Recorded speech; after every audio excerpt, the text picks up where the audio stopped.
ये आपके सामने जी खुला हुआ है जी। एसेट्स मैंने खोले हुए हैं वेल्थ स्टेटमेंट में से, और 2023 का इनकम टैक्स रिटर्न है ये। इसमें जो चीज़ बहुत इंपॉर्टेंट है वो ये है कि एसेट आप यहाँ पे कैपिटल एसेट्स जो हैं वो यहाँ पे आप एंटर नहीं कर सकते। तो इसमें यहाँ पे देखें कोई प्लस का निशान नहीं आ रहा, ठीक है। ये ऊपर पहले जो 6 एसेट्स हैं इसमें कोई भी आप एसेट ऐड नहीं कर सकते, ना इनकी कोई वैल्यू आप जो है वो ऐड कर सकते हैं, ठीक है जी। तो इसमें बेसिकली देखें ये एसेट जो है ये कहाँ पे फिर एंटर करने हैं, इसके लिए आपने बेसिकली जो टैक्स चार्जेबल है उसके अंदर जाना है। मैं आपको भी ओपन करके दिखाता हूँ, ठीक है जी। यहाँ पे ये लेफ़्ट साइड पे देखिए टैक्स चार्जेबल है, ठीक है। ऊपर इनकम्स हैं और उसके नीचे टैक्स चार्जेबल है। टैक्स चार्जेबल को जैसे ही ओपन करते हैं इसमें ये कैपिटल एसेट्स आ रहा है, ठीक है जी। तो कैपिटल एसेट्स को आप ओपन कर लें। ओपन कर लेते हैं तो उसके बाद ये जो है इस तरह से इसके अंदर जो है ये आप कोई भी जो कैपिटल एसेट एंटर करना चाहते हैं प्लस के निशान से पहले एंटर करेंगे, फिर उसकी वैल्यू यहाँ पे एंटर होगी, यहाँ पे कॉस्ट एंटर होगी, यहाँ पे फेयर मार्केट वैल्यू एंटर होगी, ठीक है। और अगर आप एग्जम्पशन अवेल कर रहे हैं तो फिर कॉस्ट और फेयर मार्केट वैल्यू से उसका कोई लेना देना नहीं होगा, ठीक है जी। तो आप जो है यहाँ से मिसाल के तौर पर रेजिडेंशियल प्रॉपर्टी हम एंटर करके देख लेते हैं। तो इसमें जो है मेजरमेंट इसकी ऊपर आपने चूज़ करनी है, मरले में चूज़ कर सकते हैं, कनाल में चूज़ कर सकते हैं, जो आप चाहें, ठीक है। तो एक कनाल में यहाँ पे लिख देता हूँ एरिया इसका। कनाल मैंने मेजरमेंट चूज़ कर ली है, एरिया मैंने यहाँ पे एक जो है वो एंटर कर देता हूँ। यहाँ पे एड्रेस डाल देंगे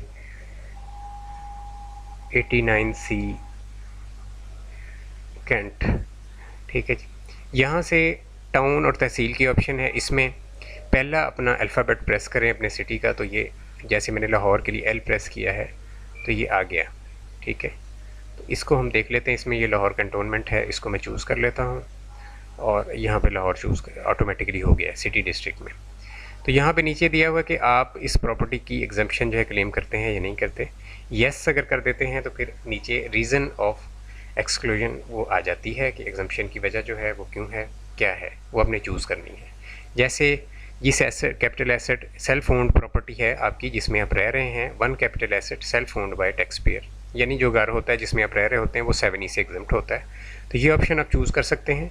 नीचे वाली ऑप्शन बिज़नेस वाली प्रॉपर्टी के लिए है, ये एग्रीकल्चर वाली प्रॉपर्टी के, ये यहाँ पे चूज़ नहीं होगी, ठीक है। नीचे शहीद वाली है वो भी आप चूज़ कर सकते हैं डेफिनेटली अगर अलॉटेड प्लॉट है, ठीक है। इसी तरह दीगर ऑप्शंस हैं आप देख सकते हैं जो भी यहाँ पे आपके ऊपर एप्लीकेबल है। अगर एग्जम्पशन अवेल करनी है आप ज़रूर चूज़ करें।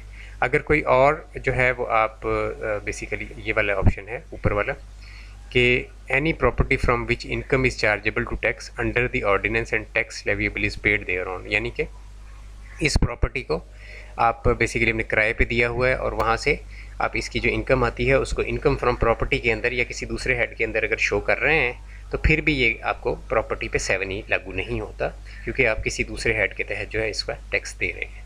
तो ये ऑप्शन भी आप चूज़ कर सकते हैं। अगर आपकी रेंटेबल प्रॉपर्टी है उसके लिए ये ऑप्शन आप चूज़ कर लें, ठीक है जी। अगर पहला साल है प्रॉपर्टी को खरीदे हुए तो फिर भी एग्जम्पशन मिल जाती है, उसके लिए ये वाली चूज़ कर लें, capital asset in the first year of acquisition, ठीक है। तो इस तरह से ये एग्जम्पशंस आप यहाँ से देख के जो आपको एप्लीकेबल है ज़रूर चूज़ करें। तो इसको हम बेसिकली एग्जम्पशन को जो है बंद कर देते हैं यहाँ से, और यहाँ पे नॉट एग्जम्प्टेड राइट नाउ हम चूज़ करते हैं। जैसे एक प्रॉपर्टी नॉट एग्जम्प्टेड है तो देखते हैं उस पर कितना टैक्स बनता है।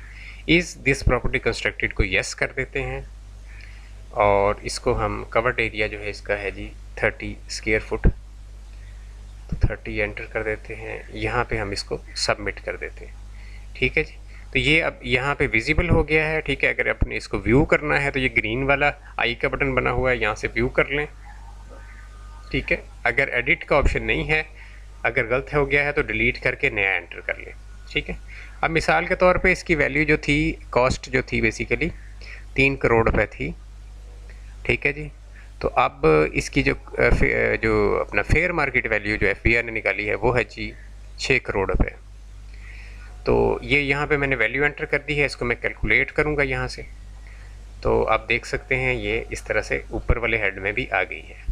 तो अब इस पर मेरी 30 लाख रुपए डीम्ड इनकम इन्होंने निकाली है इस प्रॉपर्टी के ऊपर, और इस पे जो टैक्स है उसके लिए टैक्स कंप्यूटेशंस के अंदर जाना पड़ेगा आपको। तो कंप्यूटेशन में जाके मैं आपको दिखा देता हूँ कि क्या है वहाँ पे। कंप्यूटेशन में चूँकि 6 करोड़ की प्रॉपर्टी थी तो 1% के हिसाब से ये 6 लाख रुपये यहाँ पे टैक्स चार्जेबल जो है वो आ गया है, ठीक है। और नीचे एडमिटेड टैक्स के अंदर भी 6 लाख रुपये मौजूद है, ठीक है। वहाँ से आप इसका PSID जनरेट करके इसकी ऑनलाइन पेमेंट कर सकते हैं, लेकिन चूँकि पंजाब में अभी हाई कोर्ट के ऑर्डर की वजह से, लाहौर हाई कोर्ट के ऑर्डर की वजह से अभी 7E लागू नहीं है, इस वजह से राइट नाउ आप इसकी पेमेंट ना करें, ठीक है। बट ये चूँकि एंटर करना पड़ना है, इस वजह से इसको हम जो है एंटर करके मैंने आपको सारा प्रोसेस जो है दिखा दिया, ठीक है जी।